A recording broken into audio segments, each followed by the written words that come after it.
राष्ट्रवादी Congress party के symbol पे चुनाव लड़ा था।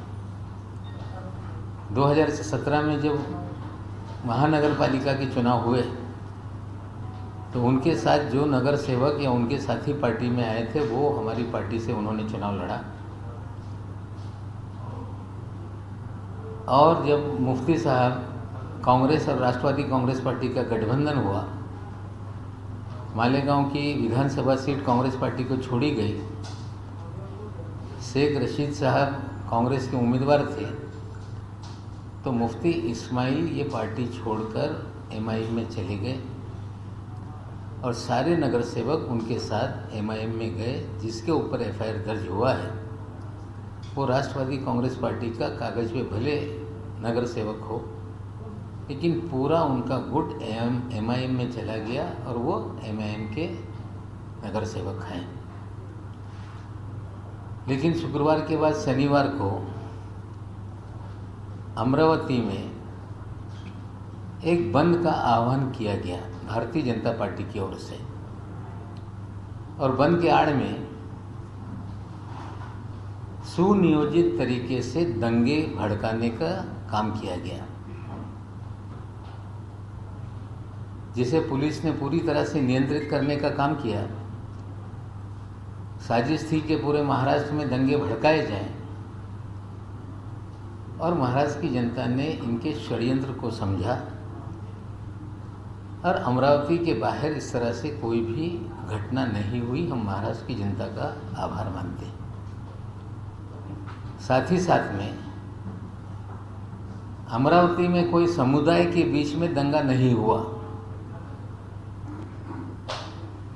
भारतीय जनता पार्टी के पूर्व मंत्री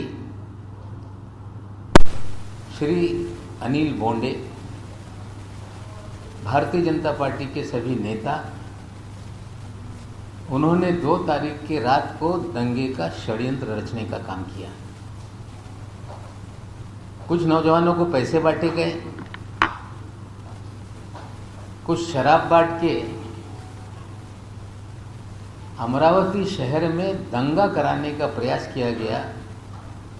पत्थरबाजी हुई, दुकानों को आग लगाने का काम किया गया और पुलिस जांच में सारी सच्चाई सामने आई और उन पर कार्रवाई शुरू हुई है। साथ ही साथ ये भी जानकारी मिल रही है कि बड़े पैमाने पे मुंबई से पैसे गए और वहाँ के कुछ विधायक के जरिए ये पैसे लोगों में बांटे गए। निश्चित रूप से उसकी भी जांच हो रही है। लेकिन बीजेपी का ये हथकंडा,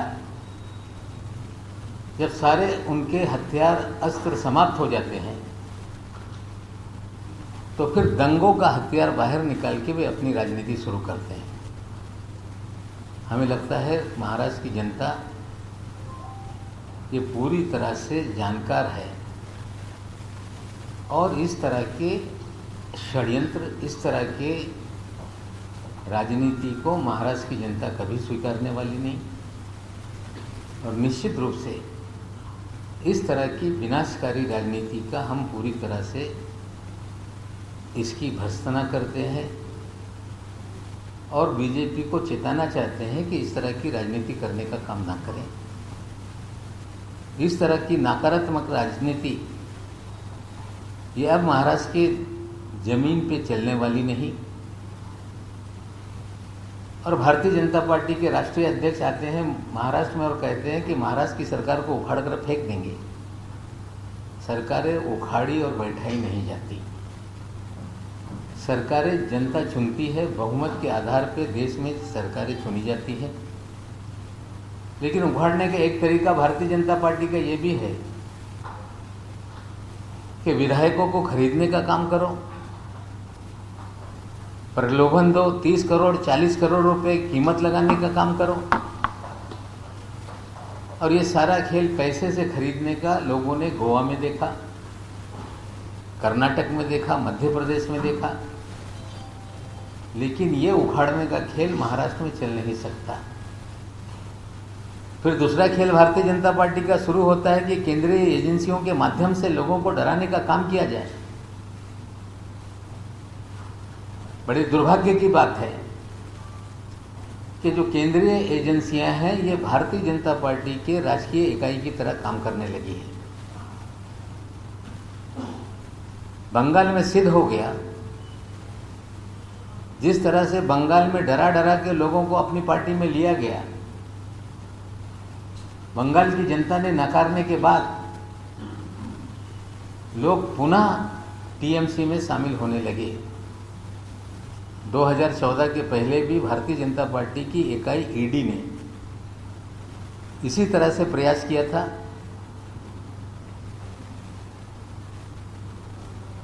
महाराष्ट्र बैंक के संदर्भ में पवार साहब को नोटिस भेजने का काम किया। पवार साहब ने जिस तरह से कहा कि आप मुझे नोटिस भेज रहे हैं, मैं अपने कार्यालय में आ रहा हूं, फिर उन्होंने नोटिस विड्रॉ करने का काम किया।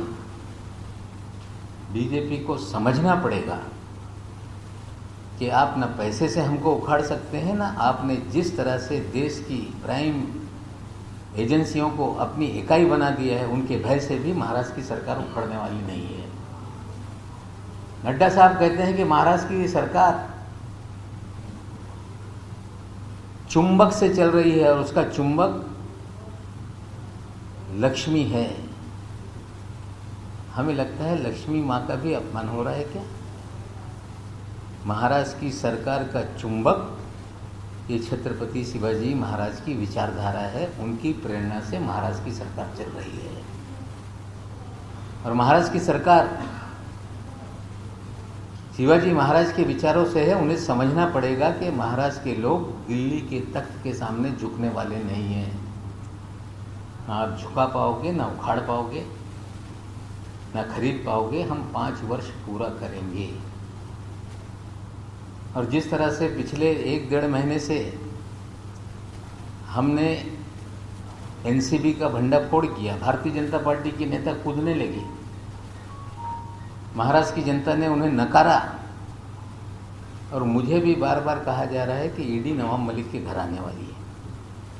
मैंने तो कहा है मैं स्वागत करूंगा, आए जांचे, लेकिन आप डराने का प्रयास करेंगे तो हम भारतीय जनता पार्टी की इकाई, चाहे वो एनसीबी हो, चाहे ईडी हो, चाहे सीबीआई हो, कोई भी इकाई से हम डरने वाले नहीं। सच की लड़ाई ये यूं ही जारी रहेगी। साथियों, कॉर्डेलिया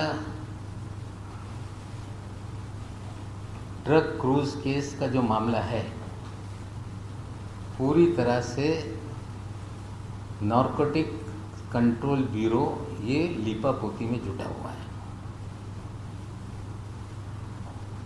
इसको लेके जो श्री वानखेड़े अधिकारी हैं,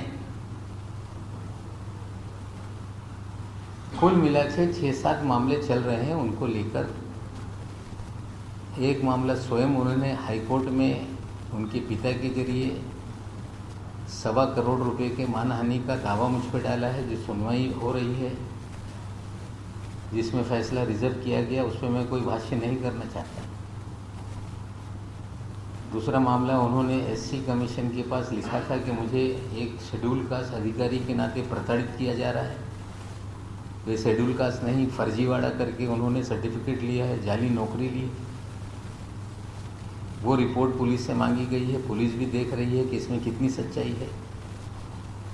तीसरा मामला, भीम आर्मी ने, स्वाभिमानी रिपब्लिकन पार्टी ने, जो सुप्रीम कोर्ट का 1994 का आदेश था, उसके तहत जो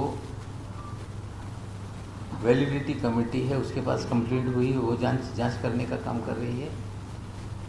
और क्रूज का जो फर्जीवाड़ा है, उस फर्जीवाड़े में 3 जांच चल रही है।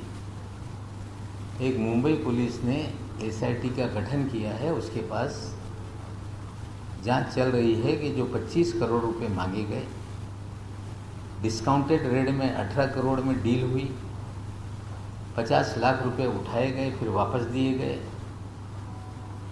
जिसमें पहले दिन हमने भंडाफोड़ किया था कि केपी गोसावी और मनीष भानुशाली कौन है। फिर 9 तारीख को हमने भंडाफोड़ किया कि 3 लोगों को क्यों छोड़ा गया। उसी श्रृंखला में बहुत सारी चीज़ें हमने बताई। जब हमने पहले दिन सवाल खड़ा किया था कि केपी गोसावी और मनीष भानुशाली कौन है, तो ज्ञानेश्वर सिंह जी दिल्ली से आए थे। उन्होंने कहा ये हमारे इंडिपेंडेंट विटनेस हैं, और नवाब मलिक प्रोड्यूस होकर ये सारी बातें कर रहा है। धीरे धीरे उनका एक इंडिपेंडेंट पंच सामने आ गया। उसने पूरी 18 करोड़ की डील और एक सेल्फी 18 करोड़ कैसे बिगाड़ दी, वो सारी कहानी लोगों के सामने रखी। और उसमें एक किरदार सामने आया था, सैम डिसोजा। सैम डिसोजा आज फिर टेलीविजन के सामने अपने बयान दे रहा है। ये सैम डिसोजा नहीं, इसका नाम है सैमुअल डिसोजा, जिसे 26 तारीख के दिन 26 जून को एक वीड बेकरी केस में सम्मन दिया गया था, जिसका हमने एक ऑडियो क्लिप आपको सुनाया था, जिसमें वीवी सिंह का अधिकारी नाम का अधिकारी उससे बात कर रहा है, उससे बुला रहा है। आज सैम डिसोजा ने अपने इंटरव्यू में कहा है कि मुझे बुलाया गया था, लेकिन मैं वीवी सिंह को मीडिया टाइकून के जरिए मिला था। मीडिया टाइकून नहीं, एक फर्जी मीडिया के लोग हैं, जिसमें एडवोकेट नंबियार का नाम लिया है, फिर राजीव बजाज का नाम लिया गया। हमने आपको वीडियो दिखाया था किस तरह से ये दोनों ड्रग पेडलर से हफ्ता उगाही करते थे।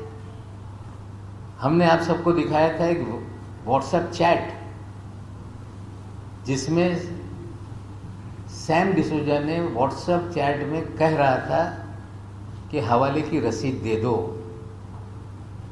हवाला वाला कह रहा था कि रसीद कहीं हवाले की होती है क्या। सैम डिसोजा ने पैसे दिल्ली भेजे थे, जो एनसीबी के अधिकारियों ने दिल्ली में पैसे लिए। सारी घटनाक्रम के बाद सैम डिसोजा फिर कह रहा है कि समीर वानखेड़े निर्दोष है। केपी गोसावी, यही लोग सब फर्जीवाड़े में हैं। जो विजिलेंस की जांच बैठी गई, विजिलेंस की या एसआईटी बैठी है, उसके सामने सभी लोग पेश हो रहे हैं मुंबई शहर में। और ये दिल्ली में जाके कहाँ बैठा था, ये लोगों को बताना पड़ेगा एनसीबी को। वहाँ भी इसका स्टेटमेंट क्यों रिकॉर्ड हुआ, ये बताना पड़ेगा। और ये हवाले से पैसे किसने लिए, ये बताना पड़ेगा। नंबियार और बजाज ने कैसे डील करा कि इसका मुकदमा ड्रॉप करने का काम किया, ये बताना पड़ेगा। और आज कह रहा है कि 2 नवंबर के दिन मैंने पुलिस को चिट्ठी लिखी है कि ये 2 लोग फ्रॉड हैं। 1 महीने के बाद फ्रॉड है ये नजर आया पूरी तरह से सैम डिसोजा। मैंने पहले भी कहा था कि ये समीर वानखेड़े का प्राइवेट आर्मी का मेंबर है। सारे नाइजीरियन जितने लोग ड्रग पेडलर हैं, उनसे हफ्ता उगाही का काम करता है, और वही फिर एनसीबी के लोगों को बचाने के लिए मैदान में आया है। हमें लगता है, मैं फिर कह रहा हूं कि मेरी लड़ाई एनसीबी से नहीं है। जो चंडाल चौकड़ी मुंबई शहर में बैठी है, समीर वानखेड़े, वीवी सिंह, आशीष रंजन और माने नाम का ड्राइवर, ये चंडाल चौकड़ी हजारों करोड़ की उगाही इस शहर में कर रही है। और जो कहा जाता था, जिस तरह से कोर्ट के आदेश आ रहे हैं कि ये सारा फर्जी मामला बना है, ये स्टैब्लिश होने लगा। मैंने एक नाम लिया था, ये दाढ़ी वाला कौन है। फिर आप लोगों को एक डांस करता हुआ क्रूज पे का मैंने आपको वीडियो भी दिखाया था, और नाम उसका बाद में दूसरे दिन मैंने बताया। ये काशिफ खान है, इसका नाम है काशिफ मलिक खान। जो क्रूज पे पार्टी हुई उसका ये पूरी तरह से स्पॉन्सर था। नमस्क्रे नाम का इसका ब्रांड था। और जो क्रूज ड्रग केस में जो सीजर हुआ है, उसमें नमस्क्रे ब्रांड का पेपर भी सीज किया गया। फिर मेरा सवाल है कि काशिफ खान को क्यों आज तक नहीं पकड़ा गया। काशिफ खान ये गोवा में है। पूरी दुनिया जानती है कि ड्रग का सबसे बड़ा अड्डा, ड्रग टूरिज्म ये गोवा में ही चलता है। रशियन माफिया वहाँ पे ड्रग का धंधा करते हैं और वानखेड़े की सारी उगाही काशिफ खान करता है। फिर सवाल है कि काशिफ खान को क्यों नहीं बुलाया जा रहा है, उसकी गिरफ्तारी क्यों नहीं हो रही है। पहले मैंने कहा था कि ये पूरी तरह से अंतर्राष्ट्रीय माफिया है, फैशन टीवी का हेड बना हुआ है। ये इसके पहले इस्पा चलाता था, लोगों को धोखाधड़ी करके इसके ऊपर कई मुकदमे देश में दर्ज है। और ये व्यक्ति दिल्ली हाई कोर्ट से भगोड़ा घोषित करने का इसको काम किया गया। जो इतना बड़ा फ्रॉड है, जिसका ब्रांड इस क्रूज केस के अंदर, उसका पेपर जब्ती के अंदर, सीजर के अंदर है, वानखेड़े इसे क्यों बचा रहा है? क्योंकि वानखेड़े का ये प्राइवेट आर्मी का मेंबर है, गोवा में बैठा हुआ है। जोनल ऑफिस गोवा और मुंबई की है, गोवा में रेड होती नहीं। रशियन माफिया पूरा ड्रग का रैकेट गोवा में चला रहा है और गोवा की वसूली करने का काम काशिफ खान करता है और वानखेड़े उसे बचाने का काम कर रहा है। सैम डिसोजा जैसे लोगों को आगे लाकर छवि सुधारने का काम किया जा रहा है। और हम तो कहते हैं कि हम जो सवाल उठा रहे हैं कि 26 फर्जी मामले हैं, उसकी जांच हो। पहले कहा गया कि 6 मामले हैं, 3 मामले ड्रॉप कर दिए गए। अब खबरें आ रही है कि आर्यन खान, समीर खान और अरमान कोहली की SIT जांच होगी, अंतर्राष्ट्रीय मामला है। हाँ, ब्रिटिश नागरिक को आपने फंसाया। उसने ब्रिटिश प्राइम मिनिस्टर को लिखा है कि किस तरह से फंसाया गया। फिर हमें डराने के लिए कहा जा रहा है कि हाईकोर्ट में जमानत रद्द करने की हमने अर्जी लगाई है। फिर हमें डराने के लिए कहा जा रहा है कि जो फॉरेंसिक लैब है गुजरात की, जहां से रिपोर्ट आई कि इसमें किसी भी प्रकार का 7 ग्राम छोड़ के कोई ड्रग नहीं। फिर अर्जी लगाई गई है कि हमें रीचेक करना है। भारत के इतिहास में पहली बार आज तक गुनहगार लैब पे भरोसा नहीं करता था और वानखेड़े जी तो गुजरात की लैब पे भी भरोसा नहीं कर रहे हैं। मोदी जी का राज, मोदी जी की बनाई हुई लैब, और वो भी संदेह के घेरे में। एप्लीकेशन लगाई गई है कि रीचेक किया जाए। 15 दिन का लिमिटेशन होता है, 4 महीने बाद अर्जी लगाई जा रही है। फिर कहा जा रहा है कि समीर खान का वॉइस सैंपल हम लोगों को लेना है। मोबाइल आपके पास, लैपटॉप आपके पास, 8.5 महीने में आपको ये सूझा नहीं। आपको डराने की कोशिश की जा रही है। आपको समझना पड़ेगा, हम लोग डरने वाले नहीं हैं। और आज एक बड़ी घटना हुई है। आज गुजरात के मोरबी में फिर 120 किलो ड्रग पकड़ी गई, जिसकी कीमत लगभग 1500 करोड़ रुपए बताई जाती है। इससे पहले द्वारका में 350 करोड़ रुपए की ड्रग पकड़ी गई। मुंद्रा पोर्ट पे 27,000 करोड़ की ड्रग पकड़ी गई। गोसावी, भानुशाली, सभी लोग गुजरात में बार बार क्यों जाते हैं?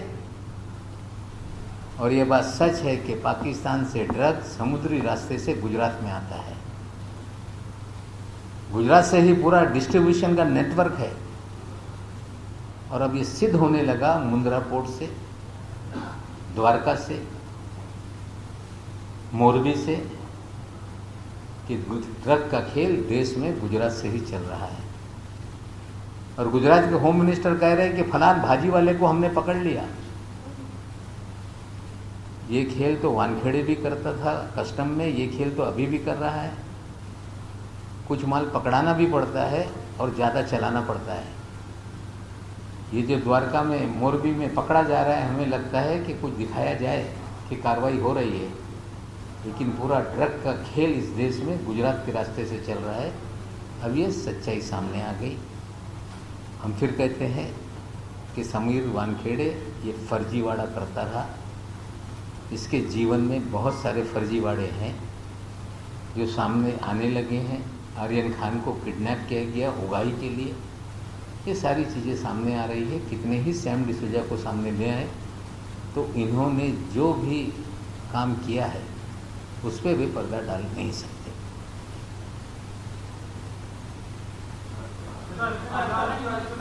दो बड़े आरोप लगाए सर, मुंबई पैसे भेजे गए, इसको लेकर क्या सबूत है? सेकंड, पैसे बांटे गए युवाओं को लेकर क्या कोई तथ्य आपके हाथ आए? पुलिस जांच कर रही है, सब सामने आएगा। पुलिस जांच कर रही है, सब सामने आएगा।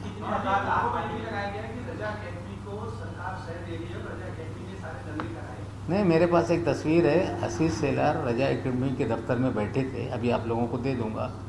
शायद ये भी षड्यंत्र का हिस्सा था कि मुझे पता नहीं। आशीष सेलार उनके ऑफिस में जाके मीटिंग कर रहे थे, मैं दफ्तर में दे दूंगा। रजा एकेडमी की इतनी औकात नहीं कि पूरे महाराष्ट्र में उनका संगठन हो। कुछ मौलाना है जो इस शहर में सबके कार्यालय में घूमते रहते हैं, बयान निकाल देते हैं, दंगे करा ले, इतनी उनकी ताकत नहीं।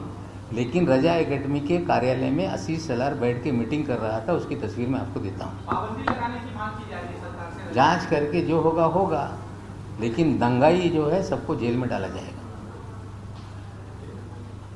सर, आपने ड्रग्स को लेकर कहा है, गुजरात का फिर लिंक सामने आया, उसको भी आप क्या कहेंगे? नहीं, गुजरात का लिंक आया है। द्वारका ये क्या खेल गुजरात से चल रहा है, ये सामने है लोगों को।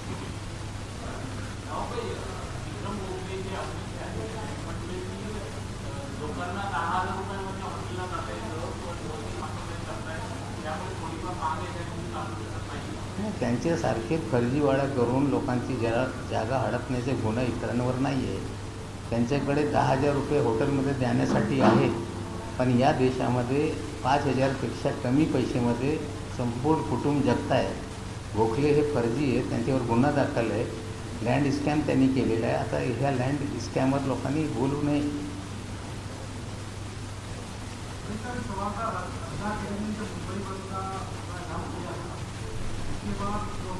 एकेडमी का जो गुनाह होगा पुलिस जांच करके उन्हें भी बख्शा नहीं जाएगा। लेकिन रजा एकेडमी के कार्यालय में आशीष सेलार बैठे थे, उनकी तस्वीर अभी हम आपको दे रहे हैं।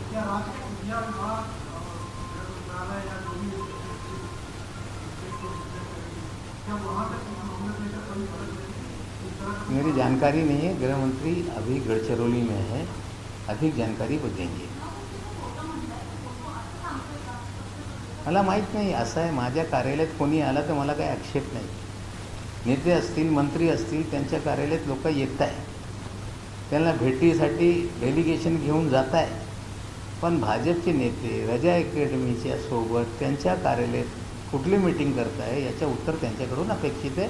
मी फोटो देतो है, मुझे पता नहीं, फोटो उनके कार्यालय में है, उनके घनिष्ठ संबंध है, वो क्या उनके जरिए भी कुछ किया गया ये पुलिस जांच करेगी।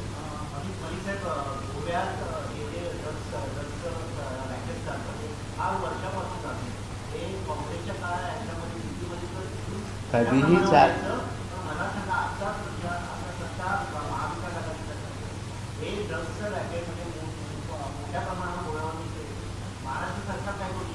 नाही, जे ANC आमचे आहे अँटी नार्कोटिक सेल, त्याची कारवाई NCP पेक्षा 10 पट जास्त आहे। त्यांनी जे जप्ती केलेली आहे ते या जे राष्ट्रीय एजन्सी आहे त्याच्यापेक्षा जास्त जप्ती केसेस करण्याचे काम त्या एजन्सीने केले आहे।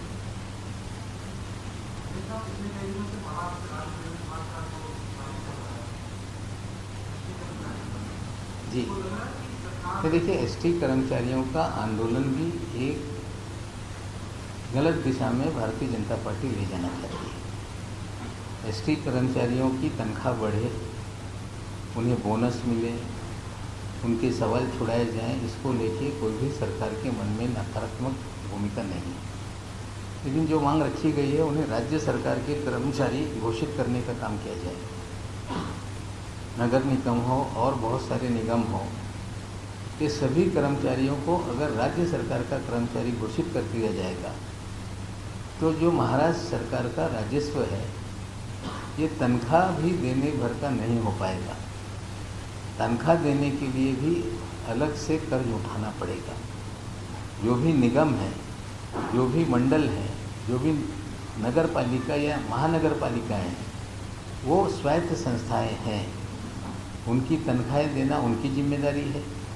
अगर कोई भी संस्था कमज़ोर है तो राज्य सरकार अनुदान दे सकती है, लेकिन कर्मचारी अधिकारी ये राज्य सरकार के बना दिए जाए तो हमें लगता है कोई भी देश की सरकार इन सभी कर्मचारियों को राज्य सरकार के कर्मचारी अधिकारी नहीं बना सकती और सरकारें कभी भी इसका बोझा नहीं उठा सकती। अगर बहुत ज़्यादा प्यार है बीजेपी के लोगों को तो एयर इंडिया के लोगों को भी जिम्मेदारी लेने का काम करें, टेलीकॉम विभाग के लोगों की जिम्मेदारी लेने का काम करें। जो घाटा में संस्थाएं चल रही है इसे देश में बेचने का काम किया जा रहा है, जाए मोदी जी के दरवाजे पे आंदोलन करें, उनके लिए न्याय मांगे। हमें लगता है कि एसटी कर्मचारियों को भी समझ में आने लगा है और धीरे धीरे कर्मचारी काम पे लौटने लगे।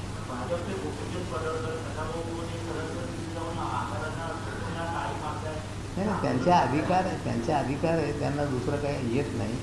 आता त्यांचा अधिकार आम्ही उचलून घेऊ शकत नाही, पण कर्मचाऱ्यांना आता खडू लागलेले आहेत, हळूहळू ते कामावर रुजू होण्याची त्यांनी सुरुवात केली आहे। सर, आपने कहा कि पूरे महाराष्ट्र में दंगे भड़काने की तारीख, क्या इसको लेकर कोई जानकारी सामने आई? गृह मंत्री इसकी जानकारी लोगों को देंगे।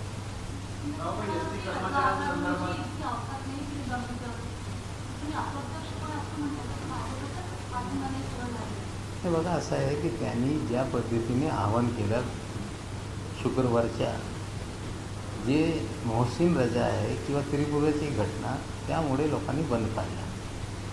9च्या नंतर काही लोक निवेदन देण्यासाठी चला आपण कलेक्टरच्या कचेरीवर जाऊ, ते मोर्चाचे सुरू झाल्यानंतर दगडफेकी झालेली, ठीक आहे, ज्यांनी हे काय कृत्य केलेलं आहे त्यांच्यावर कारवाई होणार आहे, पण अमरावतीची घटना सुनियोजित दंगल घडवण्याची होती, दंगल पेटवण्याची होती, त्याच्यात पैसे वाटण्यात आले, दारू वाटण्यात आला, त्याच्यात भाजपचे नेते अटक झालेली आहे आणि त्याचे पैसे मुंबईतून गेले, एका आमदाराकडे गेले, ते वाटप झालेलं आहे, त्या दिशेने पोलीस तपास करते।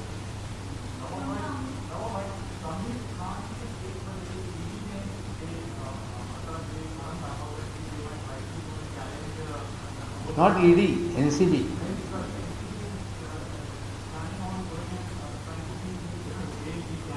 That is a legal battle. Definitely we will fight in the court of law.